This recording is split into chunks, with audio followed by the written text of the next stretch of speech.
एक बार गौतम बुद्ध एक गांव में ठहरे हुए थे। लोग अपनी परेशानियों को लेकर उनके पास जाते और उनका हल लेकर खुशी खुशी वहां से लौटते। उसी गांव में सड़क के किनारे एक भिखारी बैठा करता था। वह बुद्ध के पास आने जाने वाले लोगों को ध्यान से देखता।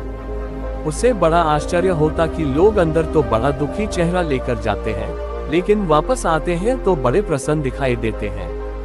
उस गरीब को लगा कि क्यों न वह भी अपनी समस्या को बुद्ध के सामने रखे। मन में यह विचार लिए एक दिन वह भी महात्मा बुद्ध के पास पहुंचा। गौतम बुद्ध ने महिलाओं के बारे में बताई ये बात पत्नी कैसी है।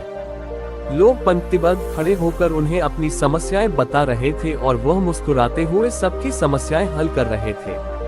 जब उसकी बारी आई तो उसने सबसे पहले महात्मा को प्रणाम किया और कहा, भगवान, इस गांव में लगभग सभी लोग खुश और समृद्ध हैं, फिर मैं ही क्यों गरीब हूँ। इस पर बुद्ध मुस्कुराते हुए बोले, तुम गरीब और निर्धन इसलिए हो क्योंकि तुमने आज तक किसी को कुछ दिया ही नहीं। आश्चर्यचकित गरीब बोला, भगवान, मेरे पास भला दूसरों को देने के लिए क्या है।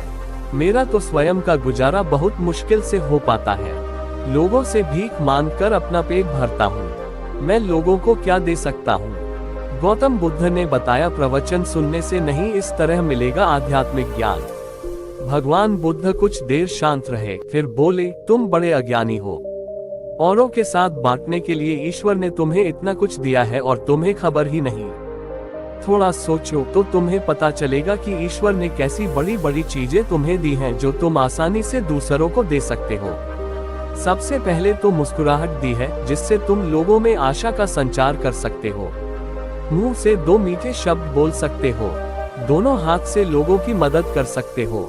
ईश्वर ने जिसको ये तीन चीजें दी हैं वह कभी गरीब और निर्धन हो ही नहीं सकता।